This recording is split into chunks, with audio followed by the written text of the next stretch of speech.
Buen día para todos. Empezamos el capítulo 1 del Sefer de Barim. Como se sabe que Sefer, este libro, trae todo lo que Moshe Rabenu le dice a los hijos de Israel, empezando con las amonestaciones de las cosas donde ellos hicieron cosas indebidas en las cuales hicieron enfurecer al Creador. Una de las preguntas que hacen los comentaristas es, a ver, si viene a hablar sobre, por ejemplo, del becerro de oro que vamos a ver ahí, sobre lo que pasó con el man y todo lo demás, toda esa generación ya murió. Entonces, ¿por qué Moshe Rabenu viene de nuevo, viene a decirles a ellos lo que sus padres hicieron? Entonces dicen los comentaristas, porque también la generación que vino después también hicieron lo mismo. También criticaron el man, también hicieron idolatría con el Baal peor. Entonces, prácticamente lo mismo que hicieron los padres, también lo hicieron ellos también. Por lo tanto, también tiene que ver con ellos. ¿Cuánto duró esta charla, este sermón de Moshe Rabenu? 36 días. Eso es lo que trae la gematria L. L, Aleph, Lamet, Hei, es la gematria 36. Ahí nos dice cuántos días duró los últimos 36 días de Moshe Rabenu, que él empezó a dar la charla desde el Jodesh Av, precisamente. Lo de Jodesh Av no, desde no, el Jodesh es el mes de Shvat. ¿Sí? Ella empezó desde el principio del Jodesh Shvat hasta su partida, que fue el 7 de Adar.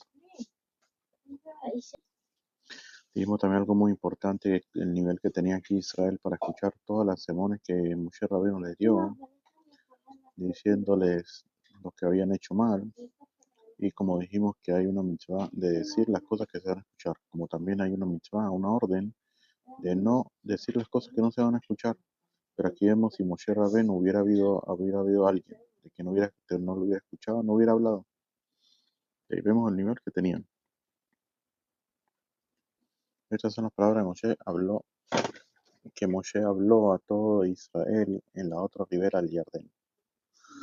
Dice aquí Rashi, puesto que estas palabras que Moshe dirigió al pueblo de Israel son palabras de amonestación, y él enumeró aquí todos los lugares en los que los israelitas habían provocado enojo ante el omnipresente.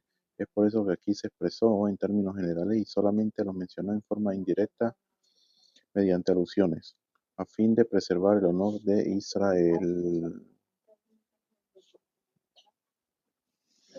Entonces, quiere decir que estas son las palabras de amonestación de Moshe Rabbeinu para Israel.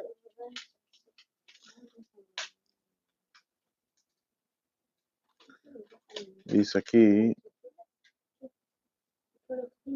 más adelante Moshe sí mencionará explícitamente algunos pecados de Israel respecto al becerro de oro, en el versículo 9, 12, 21, y respecto al pecado de los exploradores, en el versículo 1, 22. Esto parece contradecir lo que Rashi dice aquí, de que Moshe solamente menciona los pecados de Israel por medio de alusiones, con el propósito de preservar su honor. No obstante, en aquellos dos casos Moshe hablará de esos dos pecados de modo individual, puesto que forma parte del orden natural del mundo que el ser humano peque alguna que otra vez, incluso si se trata de un individuo espiritualmente elevado. No era necesario que Moshe encubriera esos pecados tras la máscara de alusiones, pero como aquí enumera muchos pecados juntos, y además es con ellos que inicia el libro, era necesario que lo mencionara solo en forma indirecta, pero después que ya lo dijo en forma indirecta y ellos lo entendieron y lo recibieron, es cuando Moshe Rabbeinu le empieza a hablar de lo que ellos hicieron que no está bien. A todo Israel eso nos demuestra lo que dijimos anteriormente. Si Moshe solamente hubiera amonestado una parte de ellos, los que hubieran hallado en el mercado y por tanto no hubieran estado presentes, hubieran dicho los primeros, ustedes escucharon la amonestación del hijo de Abraham, Moshe, pero no le respondieron nada de este u otro modo. Si nosotros hubiéramos estado ahí, le hubiéramos respondido. Es por eso que los reunió a todos y les dijo, todos ustedes están aquí, aquel que tenga una respuesta para qué decir, que la exprese.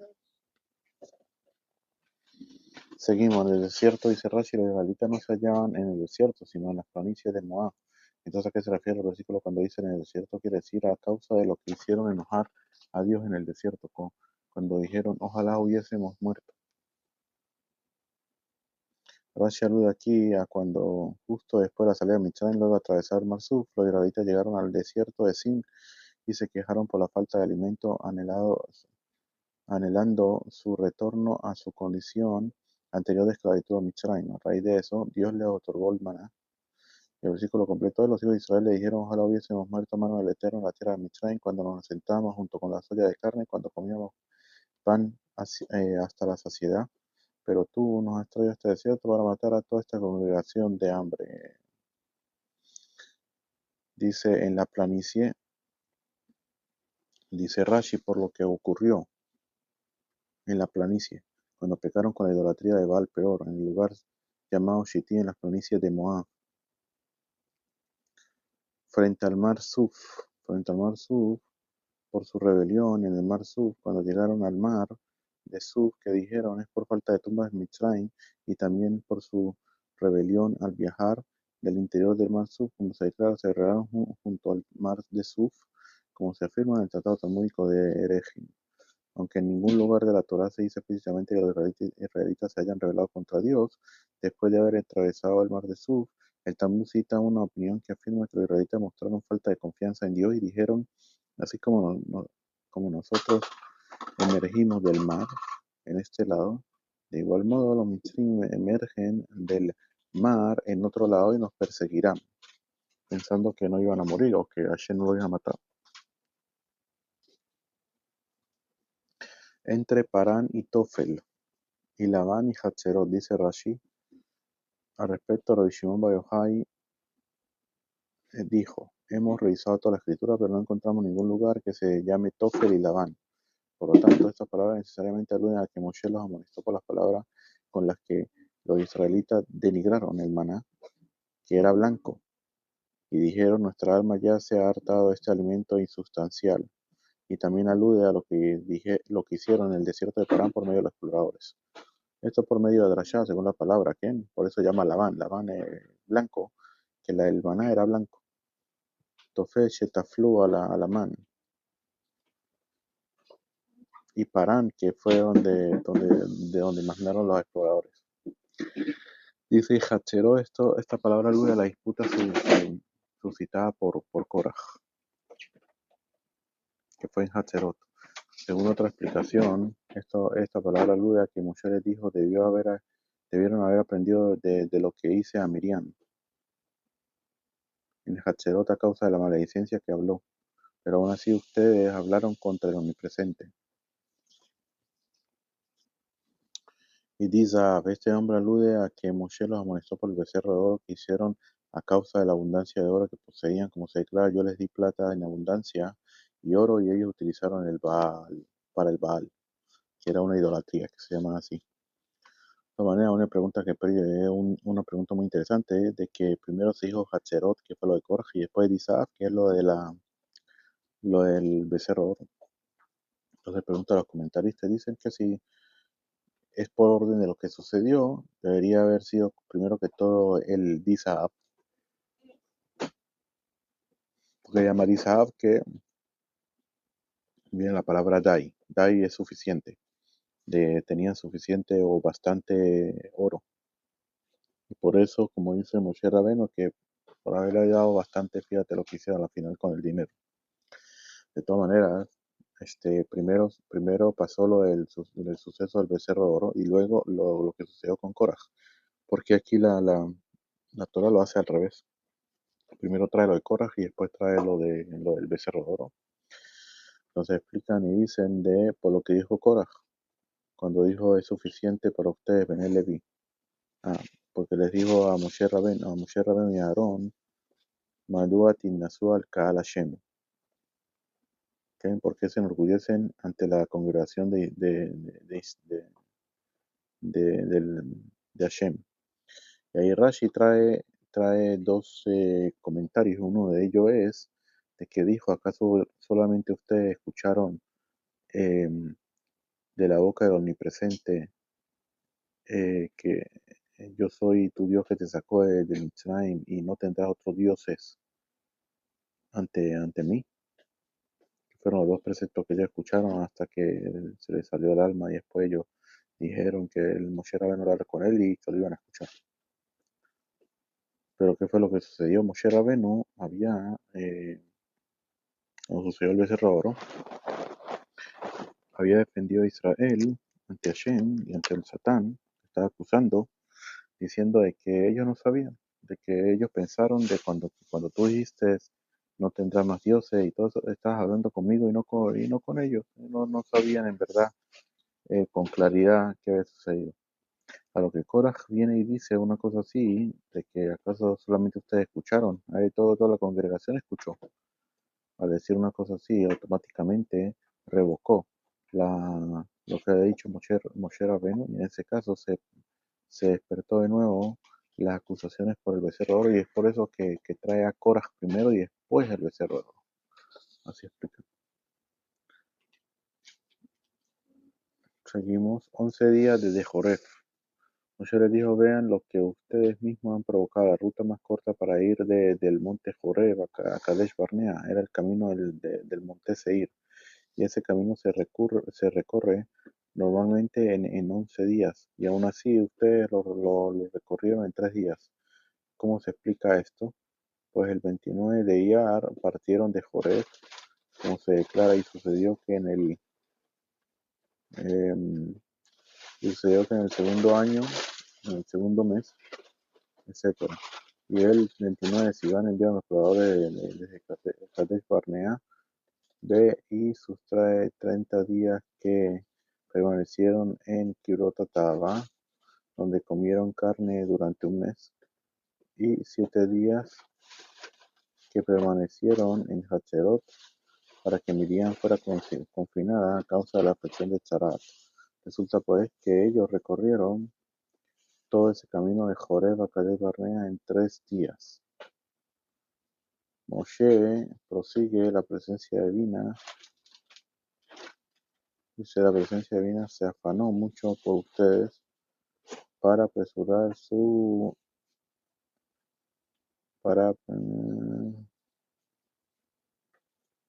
para apresurar su entrada a la tierra de Israel.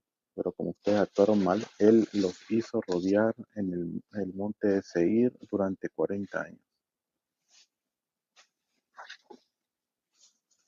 Por el camino al monte Seir hasta Kadesh Barnea.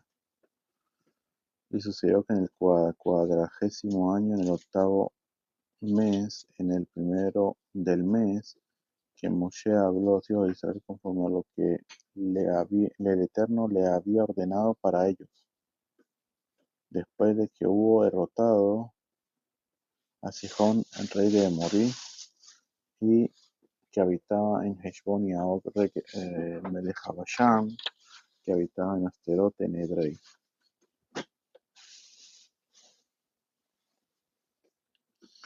Dice Rashi en el 40º año, en el 8º mes, en el primero del mes.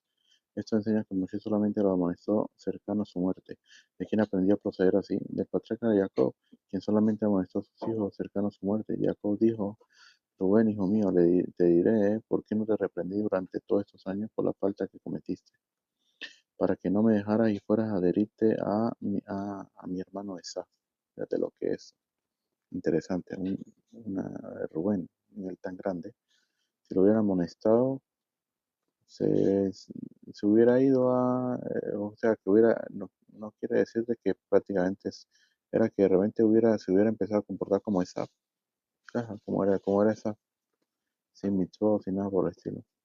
Y por 4 razones solamente, así también de aquí se prende también todo con referente a la persona, no reprender al hijo, no decirle cosas de estar, no pegarle, ¿no? Decirle y explicarle y enseñarles. Por eso dice que el musar es para el padre. La ética y moral, el padre tiene que enseñar al hijo la Torá, tienes que enseñarle o reprenderlo o decirle en forma ética y moral. Si hace una cosa que no era así o esto, no sé qué, no sé qué más, tú le dices, pero tú sabes que Abraham vino así, así, hacía esto, no sé qué, no sé qué más. Si tú quieres que tu hijo sea un hijo que haga bastante caridad, que haga bastante gesed y todo lo demás, así como hacía Abraham vino. Seguimos entonces.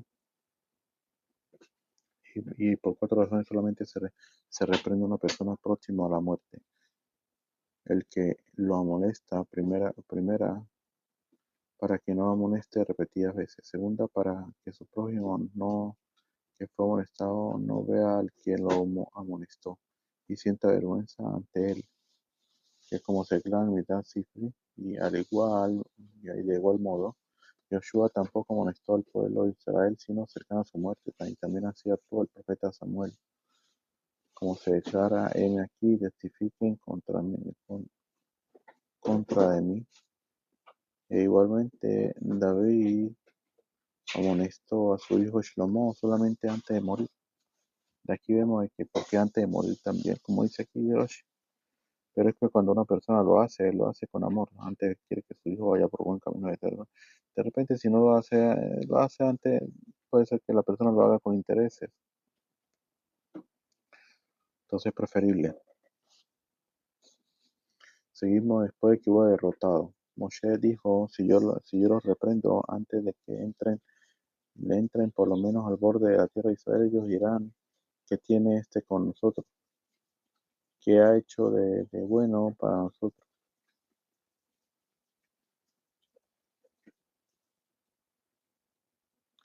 Únicamente quiere regañar y buscar un pretexto contra nosotros, ya que en realidad posee la fuerza para hacerla que entremos, que no posee la fuerza para hacer que entremos a la tierra de Israel. Por esa razón Moshe guardó hasta lograr que Sihón y Og cayeran ante los israelitas, y estos se hubieran apoderado de su territorio y solo después los amonestó. Sihón, que habitaba en Heshbón, aun si el rey Sihón no hubiera sido un rey duro, pero residía en Heshbón, el conflicto con él hubiera sido duro, ya que ese país era duro. Y a la inversa, aun si se trata era de otra, aun si se tratase de otra ciudad que no fuera dura como Heshbón, pero Sihón residía en su interior, el conflicto con él también hubiera sido duro, ya que es un rey duro. Y seguimos después de que hubo derrotado a los hijos del rey Moria, el capitán Heshbón y Og, el rey de Basham, que habitaba en Asteroth, en Edrei. Seguimos en la otra ribera del Jardín, en la tierra de Moab. Moshe comenzó a elucidar esta Torah diciendo, el Eterno nuestro Dios nos habló en Joreb diciendo, bastante ha sido para ustedes permanecer en esta montaña. Dice Rashi, que habitaba en Asteroth. Pero aquí dice algo más, de repente pues, dijimos que era un rey duro, pero dice aquí, como ya razón que en el conflicto fue durísimo, ya que ese rey era duro y su país era duro. Seguimos que habitaba en Asteroth, esto implica que el rey era duro y ese país sobre el que reinaba era duro también. Asteroth, esta palabra significa precipicio y dureza, como el nombre de Asteroth Kerna. Este lugar llamado aquí Asteroth a secas es el mismo que el llamado Asteroth Karnaim, ya que ahí había gigantes que el rey Amerafel derrotó, como se declara, e hirieron a los Refaim en Asteroth Karnaim, y de ellos, los Refaim, solo Og se salvó. A eso se refiere a lo que declara. Entonces vino el que se había escapado. Y también dice, pues, solo Og, rey de Bashan, había quedado de los Refaim. El rey, este es el nombre del reino. Moshe Rabbeinu comenzó a elucidar esta Torah, dice Rashi, comenzó esta palabra, comenzó significado similar al que tiene en la frase, he aquí que ahora he comenzado. A elucidar esta Torah, Moshe se la explicó en 70 lenguas.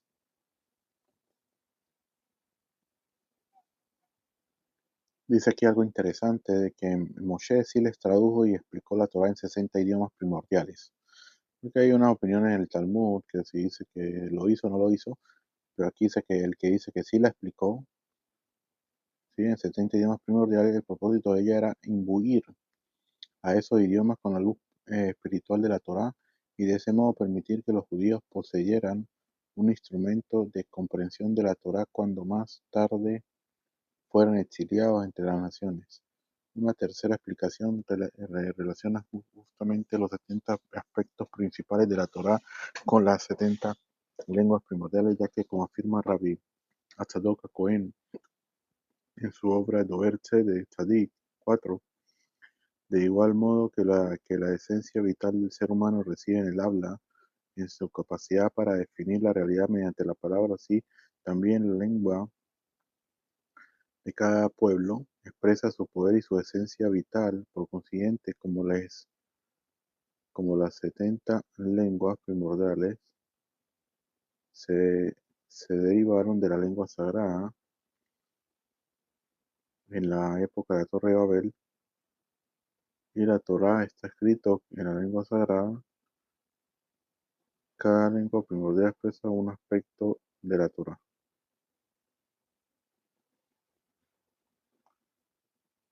¿Bien?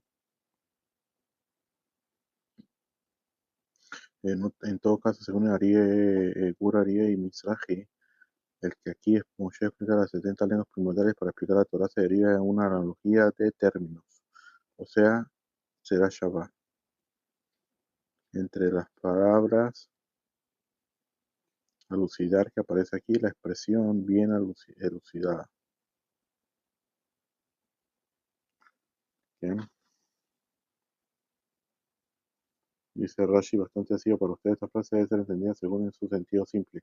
Y hay un midrash agádico que interpreta esta frase en el sentido de que Moshe les quiso decir, Dios le ha concedido mucha grandeza y recompensa por haber permanecido en este monte. Construyeron el tabernáculo, el candelabro, lo que se llama Mishkan, el candelabro y los demás utensilios.